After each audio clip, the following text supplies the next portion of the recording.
फनकार की बनाता है जो लाइफ में दिया, फनकार की बनाता है जो लाइफ में दिया, फनकार की बनाता है जो लाइफ में दिया। इमरान भाई का है वो बस कैफ में दिया, इमरान भाई का है वो बस जी कैफ में दिया, कैफ में दिया। अब मैं प्रोग्राम को बाकायदा आगे की ओर बढ़ाते हुए इस इलाके के मुअज़्ज़ज़ हस्ती जिनको हम और आप अच्छी तरह जानते हैं, जिनसे मेरी मुराद जनाब हज़रत मौलाना किरामुद्दीन साहब इमाम खतीब जामे मस्जिद महद्दीपुर बाजार को डाइस पर मदऊ करता हूँ। हम और आप बाआवाज़े बुलंद दरूद शरीफ पढ़ें। अल्लाहुम्मा सल्लि अला मुहम्मद व अला आलि मुहम्मद कमा सल्लैता अला इब्राहीम व अला आलि इब्राहीम इन्नका हमीदुम मजीद। अल्लाहुम्मा बारिक अला मुहम्मद व अला आलि मुहम्मद कमा बारकता अला इब्राहीम व अला आलि इब्राहीम इन्नका हमीदुम मजीद। अल्हम्दुलिल्लाह अल्हम्दुलिल्लाह व कफ़ा व सलामुन अला इबादिहिल्लज़ी नस्तफ़ा अम्मा बाद।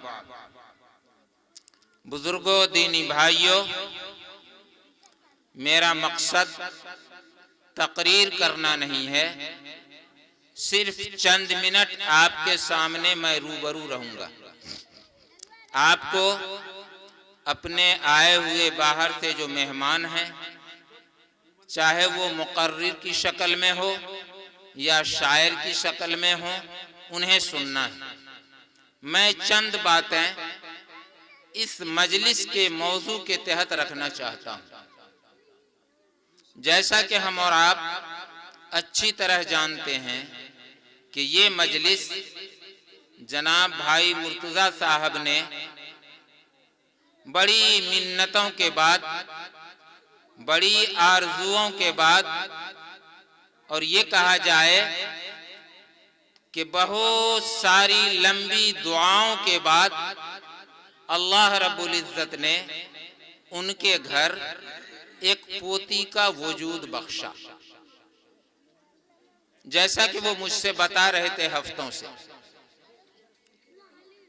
और उस पोती की विलादत बासआदत की वजह कर उनके ज़हन में आया कि क्यों ना जनाब मुहम्मदुर रसूलुल्लाह सल्लल्लाहु अलैहि वसल्लम की सुन्नत की बुनियाद पर मैं अपनी पोती का अकीका करवाऊं। और उसी बुनियाद पर उन्होंने ये खुशनमा मजलिस का इनेकाद किया। ये सोच, ये गौर व फिक्र बहुत कम लोग किया करते हैं। और उसकी वजह मैं ये बताऊं कि जनाब रसूलुल्लाह सल्लल्लाहु अलैहि वसल्लम ने इरशाद फरमाया कि जब तुम्हारे घर में कोई औलाद पैदा हो तो सबसे पहले उसके दाएं कान में अजान दी जाए और बाएं कान में इकामत कही जाए। अल्लाह के रसूल जनाब मुहम्मदुर रसूलुल्लाह सल्लल्लाहु अलैहि वसल्लम ने ये नहीं फरमाया कि अगर लड़का हो तो अजान दे दिया जाए और अगर लड़की हो तो अजान न दी जाए। हमने दौरे जाहिलियत के चंद रस्मों को अपने अंदर बसा लिया और उसी पर आज तक अमल करते चले जा रहे हैं। चूंकि मैं भी इसी माहौल में रहता हूं और मुझे पता है कि अगर किसी घर में लड़का पैदा हो गया तो मस्जिद के इमाम या मुअज्जिन को बुलाया जाता है और खटिया तर से जिसको नारे तकबीर कहता है, उसी के मिस्दाक मुअज्जिन साहब या इमाम साहब बच्चा घर में होता है और आंगन में आजान कह के चला जाता है। ये इल्म के न होने की बुनियाद की वजह से हमें हमारे रसूल जनाब मुहम्मदुर रसूलुल्लाह सल्लल्लाहु अलैहि वसल्लम ने समझाया कि बच्चे के दाएं कान में आजान दी जाए और बाएं कान में इकामत कही जाए। और जिस तरह लड़के के पैदाइश में कही जाए, उसी तरह अगर घर में लड़की पैदा हो तो उसके दाएं कान में भी आजान कही जाए और बाएं कान में इकामत कही जाए। ठीक इसी तरह जनाब रसूलुल्लाह सल्लल्लाहु अलैहि वसल्लम ने फरमाया कि जब बच्चे का 7वां दिन हो जाए, 6 दिन गुजर जाए, तो 7वां दिन उसका अकीका किया जाए। अल्लाह के रसूल जनाब मुहम्मदुर रसूलुल्लाह सल्लल्लाहु अलैहि वसल्लम ने ये नहीं फरमाया कि अगर लड़का हो तो खुशी में अकीका कर दिया जाए और अगर लड़की हो जाए तो घर में मातम बिछा दिया जाए। अल्लाह के रसूल ने यह फरमाया कि पैदा होने वाला बच्चा खाह लड़का हो या लड़की, दोनों का अकीका किया जाए। आज हमारे समाज का माहौल क्या है कि लड़का अगर पैदा हो गया और बड़ी मिन्नत के बाद पैदा हुआ और वो साहबे माल भी है, तो अकीका तो कर दिया जाता है, चाहे उसकी नीयत जौन सी भी रही हो। लेकिन अगर लड़की पैदा हो गई तो बड़ा टेढ़ा मामला बनता है। और मैं भी अपनी 40-45 साल उम्र में बहुत कम लड़की के अकीके में शरीक हुआ हूं।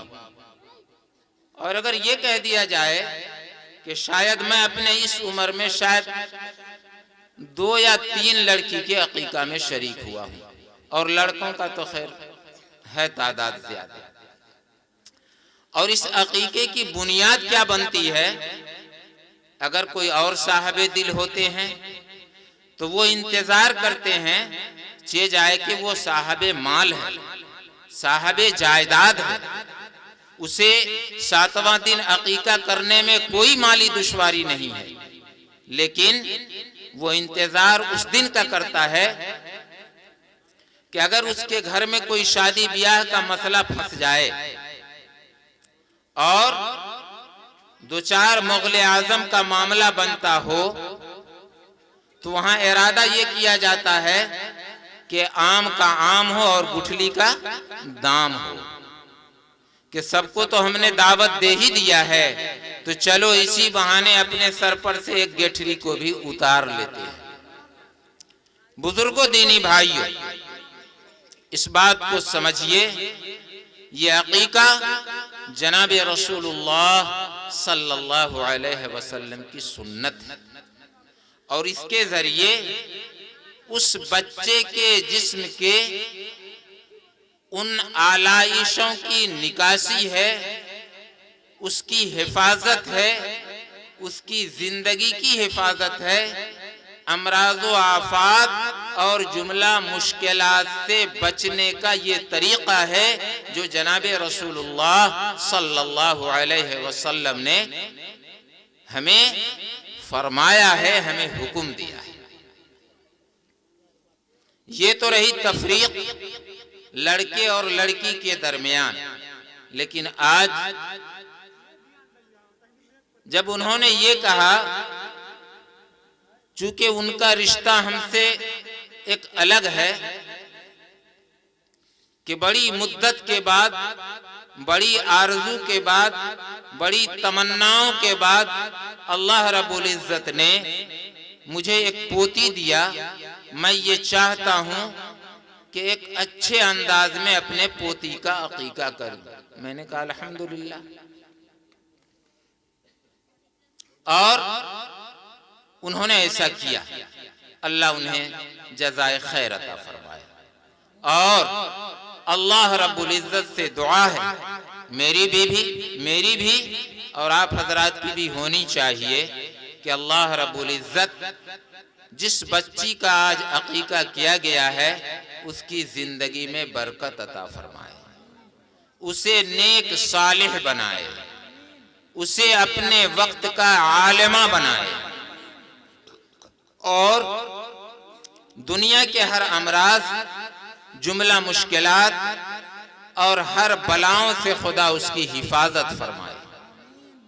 अब आइए मैं चंद बातें आपको बेटी से मुताल्लिक कह करके अपनी जगह ले लेता हूं। हम और आप जनाब मुहम्मदुर रसूलुल्लाह सल्लल्लाहु अलैहि वसल्लम की उम्मत है। जनाब रसूलुल्लाह सल्लल्लाहु अलैहि वसल्लम ने एक मौके पर इरशाद फरमाया कि अगर किसी के पास 3 लड़की हो और अगर उसने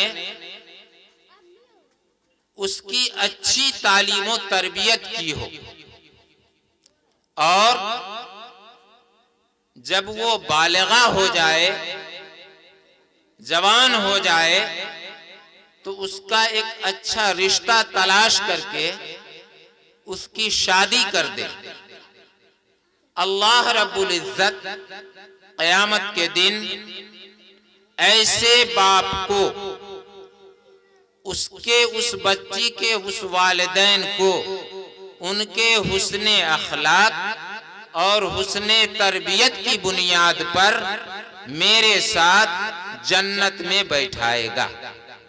आक़ा मदनी सल्लल्लाहु अलैहि वसल्लम ने फरमाया कि जन्नत में वो और मैं इस तरह रहूंगा। आप सल्लल्लाहु अलैहि वसल्लम ने इस तरह उंगली को फंसा के इरशाद फरमाया कि इस तरह वो इस तरह मिल के मेरे साथ रहेगा। ये है फजीलत बेटी की। साहबा ने अर्ज किया, या अल्लाह के रसूल, अगर किसी के पास 2 लड़की हो, अल्लाह के रसूल ने फरमाया कि उसका भी हश्र, उसका भी मामला जन्नत में मेरे साथ वैसा ही होगा। फिर सहाबा ने पूछा, या अल्लाह के रसूल, अगर उसके पास 1 लड़की हो, अल्लाह के रसूल ने फरमाया कि अगर उसने उसकी तालीम और तरबियत अच्छी की हो और अच्छा रिश्ता किया हो तो वो भी मेरे साथ उसी तरह जन्नत में रहेगा। यह है फजीलत बेटी की। और मेरे मोहतरम बुजुर्गों, दीनी भाइयों, याद रखिए, इस्लाम के आने से पहले बेटियों की क्या हालत हुआ करती थी। आज दुनिया के मंचों पर और खास करके हिंदुस्तान के मंचों पर यह कहा जाता है कि इस्लाम में औरतों का मकाम नहीं है। आप सीना ठोक के कहिए, अगर आप तारीख को जानते हैं कि इस्लाम के आने से पहले अगर तुम पढ़े लिखे हो तो दिखाओ औरतों का मकाम, कि औरतें क्या थी। औरतें चरवाहा थी, औरतें जानवर की शक्ल अख्तियार की हुई थी, औरतों को जानवर का शक्ल देके रखा गया था समाज के अंदर। औरतें मर्दों का खिलौना बनी हुई थी। लेकिन जब इस्लाम आया तो इस्लाम ने मुसावात का मामला किया।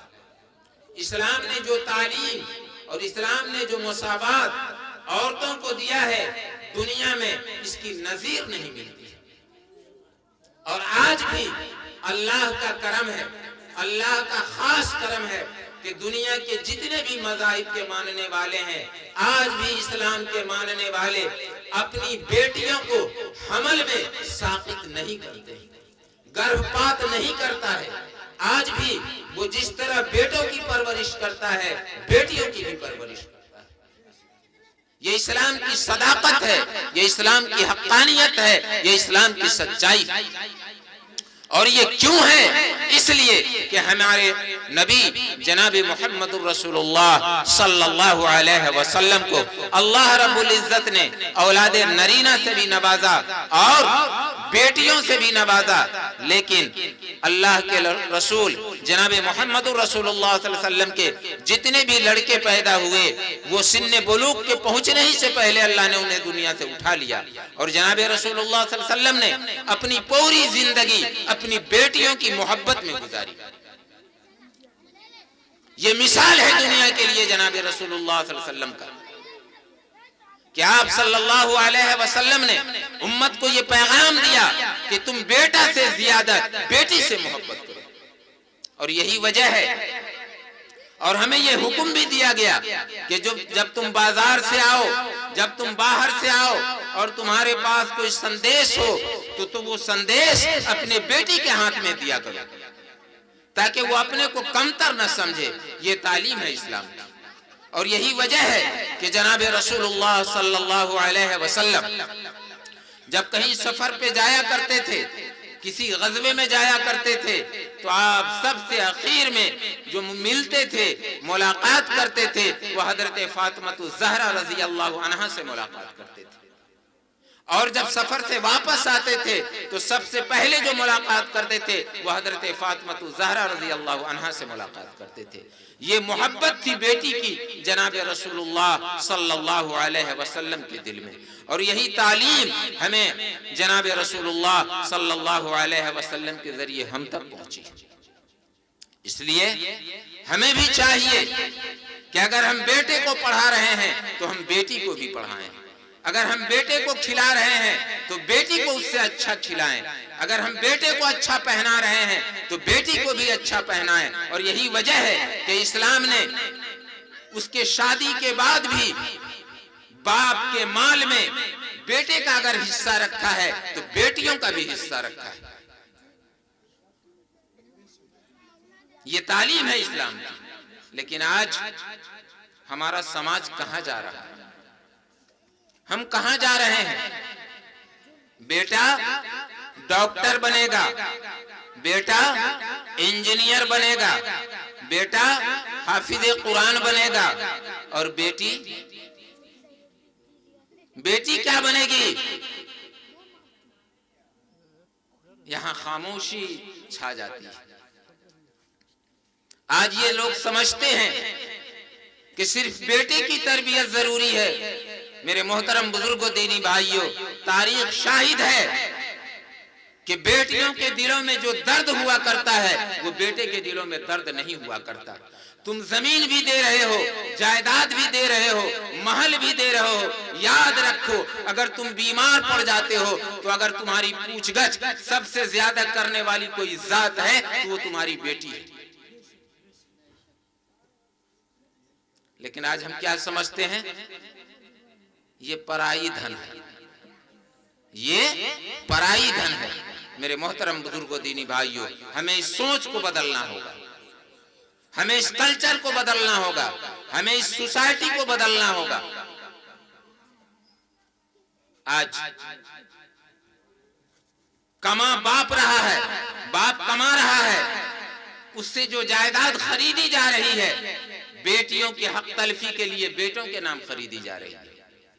और वो बाप दिल में ये इरादा बना के चल रहा है कि हम तो बड़े नमाजी हैं, हम तो मौलाना साहब हैं, हम तो इमाम साहब हैं, हम तो हाजी साहब हैं, हम तो काजी साहब हैं, हम तो अपने वक्त का इमाम राजी साहब हैं, सीधा जन्नत में चले जाएंगे। याद रखो अगर तुमने बेटी की हक तलफी की है तो सीधा जहन्नम में जाएगा। तेरी नमाज तुझे जन्नत में नहीं ले जाएगी, तेरा रोजा, तेरा हज, तेरी ज़कात, ये सब धरी की धरी रह जाएगी अगर तेरा ज़हन गंदा है। इसलिए अपने ज़हन को बदलिए। आज के मुआशरे के अंदर, आज के माहौल में ये देखा जाता है, और खास करके जिसको अल्लाह ने माल दिया है उसके अकल पर लगता है गोबर ठूस दिया है। पता नहीं वो क्यों इस तरह का तफरीक पैदा कर रहा है। मेरे भाइयों याद रखिए, अगर आपकी जायदाद से 10 कट्ठा जमीन बेटी को मिलती है तो उस 10 कट्ठा का उपज जब वो खाएगी तो उसके दिल से एक आवाज निकलेगी, काश ये मेरे बाप की विरासत है। और जिस बेटे को आप 10 बीघा जमीन दे रहे हैं, खुदा पाक की कसम, वो उसको बेच के शराब पिएगा, जुआ खेलेगा, बेसियाबाजी करेगा और आपका नाम नहीं लेगा। आपके नाम पर फातिहा पढ़ने को वो तैयार नहीं होगा। इसलिए मुझे ये बड़ी खुशी हुई कि आज बेटी का अकीका है। बहुत कम लोग बेटी का अकीका किया करते हैं, और अगर बेटी का अकीका करते हैं खुदा ना खास्ता तो वही उसी दिन का इंतजार करते हैं कि उसके बेटा की शादी कब है, जिसमें गंगा लाभ करना है। लेकिन इस तरह प्रोग्राम को बना करके, सजा के, संवार के एक पोती का अकीका, मेरे समझ से लगता है शायद ये पहली ही मर्तबा मैं भी आया हूं। अल्लाह इसको कबूल फरमाए, इसके हौसले को कबूल फरमाए, इसके नेक नियति को कबूल फरमाए, और ये मिजाज हम सब का भी बने कि हम कभी भी तराजू में बेटा और बेटी को अलग अलग नहीं नापें, बल्कि एक तराजू में जो मोहब्बत बेटा के लिए हो, जो तरबियत बेटा के लिए हो, वही तरबियत बेटी के लिए हो। इसलिए कि मैं भी देखता हूं, मैं भी साहबे औलाद हूं, आप में से बहुत सारे लोग साहबे औलाद होंगे। आप सीने पर हाथ रख के बताइए कि जो दर्द, जो मोहब्बत बेटी के दिल में हुआ करती है वो बेटों के दिल में नहीं हुआ करती। और फिर ये नाइंसाफी क्यों? फिर ये नाइंसाफी क्यों? मेरे मोहतरम बुजुर्गों, दीनी भाइयों, बेटी की शक्ल में है तो मोहब्बत है, माँ की शक्ल में है तो अजमत है, बीवी की शक्ल में है तो चाहत है, बहू की शक्ल में है तो एक नेमत है। इनकी शक्लें तो हर जगह लाजवाब है, लेकिन अफसोस कि आज हम इसी को पसे पुष्ट डाल रहे हैं। अल्लाह करे कि अल्लाह रब्बुल इज्जत हमें अक्ल सलीम अता फरमाए, इसलिए कि हम जनाब मोहम्मदुर रसूलुल्लाह सल्लल्लाहु अलैहि वसल्लम की उम्मत। आपको पता होना चाहिए कि इस्लाम के आने से पहले अरब की सरजमीनों में, दुनिया के अंदर जिस घर में लड़की पैदा होती थी उसे जिंदा दरगोर कर दिया जाता था, उसे जिंदा गाड़ दिया जाता था, उसे जिंदा दफन कर दिया जाता था। ये इस्लाम जब दुनिया में आया तो इन्होंने इसको रोका। और जानते हैं वो माँ बाप जो हमल के अंदर मेडिकल करवा करके, जांच करवा करके कि ये बेटी है, उसके हमल को साकित कर देता है, भ्रूण हत्या करता है, कुरान उसकी कैसी मजम्मत करता है। कुरान में आता है, अल्लाह ने फरमाया वइज़ल बिअय्यि ज़ंबिन कुतिलत वइज़ा सुहुफ़ु नुशिरत वइज़ा समाउ कुशितत वइज़ल मौऊदतु सुइलत बिअय्यि ज़ंबिन कुतिलत। कुरान कहता है क़यामत के दिन अल्लाह रब्बुल इज्जत उन बच्चियों से सवाल करेगा कि ऐ मेरी लाडली बच्ची, तू तो नबी की रहमत थी, खुदा की नेमत थी, तुझे किस जुर्म के बदले कत्ल कर दिया गया। वाइजा सुहुफ़ नुशिरत, और सहीफे खोल दिए जाएंगे, उनके नामा-ए-माल खोल दिए जाएंगे उनके माँ बाप के। और उस वक्त वो बच्ची एक मासूम शक्ल की होगी, बेज़बान होगी, कुछ बोलेगी नहीं। अल्लाह रब्बुल इज्जत हुक्म देगा फरिश्ते को कि इसके माँ बाप को ले जाओ, चाहे वो नमाजी हो, कि हाजी हो, कि काजी हो, कि इमाम राजी हो, या अपने वक्त का तहज्जुद गुजार हो, सलातुत तस्बीह का पढ़ने वाला हो, अव्वाबीन का पढ़ने वाला हो, चाश्त का पढ़ने वाला हो, इसे घिसेटो और जहन्नम में डालो। क्यों? कि इसलिए कि इन्होंने अपनी बच्ची का कत्ल किया है। इसलिए मेरे मोहतरम बुजुर्ग दीनी भाइयों, हमें इससे बचना चाहिए। अगर किसी को अल्लाह ने 7 बेटी दे दी, 9 बेटी दे दी, याद रखिए अल्लाह खुद कफील है, अल्लाह मोहताज नहीं है, वो खिलाएगा भी पहनाएगा भी। आप इरादा सही रखिए, जहन सही रखिए और इंशाअल्लाह उसकी शादी ब्याह भी हो जाएगी। जिसको जितनी लड़की कम रहती है उतना माल ज्यादा देना पड़ता है, और जिसको लड़की ज्यादा रहती है अल्लाह पाक गैब से उसके रिश्ते का इंतजाम फरमा देता है। आज हमारा समाज पहले ही सर पकड़ के बैठ जाता है, या अल्लाह लड़की पैदा हुई अब इसका रिश्ता का क्या है। चूंकि जो लानत समाज में बर्पा कर दिया गया है जहेज का, ये लानत लड़कियों की अजमत को बर्बाद कर दिया है। मेरे नौजवानों, इरादा बनाओ कि हम अपनी जिंदगी में जहेज की लानत को पनपने नहीं देंगे और बेटी की कत्ल को होने नहीं देंगे। बेटी को बचाएंगे, बेटी को पढ़ाएंगे, बेटी की अच्छी तरबियत करेंगे और बेटा और बेटी के अंदर कोई फर्क पैदा नहीं करेंगे। यही चंद बातें मैंने इस बच्ची के हकीकत से मुताल्लिक मैं चाह रहा था कि आपके सामने भी रख दूं। और खुश नसीब है वो माँ बाप जिसको अल्लाह ने ये नेमत दी है, ये नेमत दी है, ये बहुत बड़ी नेमत है, बहुत बड़ी नेमत है। बेटी, मैं तो कहता हूं कि जिस घर में बेटी नहीं है, खुदाए पाक की कसम वो घर कब्रिस्तान है, उस घर में रहमत नहीं है।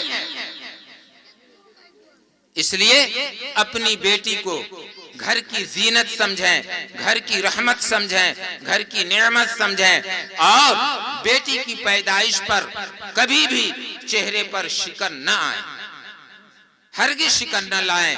अल्लाह सबका खालिक है, अल्लाह सबका राज़िक है, अल्लाह सबका मालिक है। जो खुदा कल था वो आज भी है और क़यामत तक रहेगा, क़यामत के बाद भी रहेगा। उसी की कायनात है, उसी की मिल्कियत है। और ये हमेशा इरादा रहे कि कभी भी हम अपने जायदाद में बेटी के विरासत को महरूम नहीं करेंगे।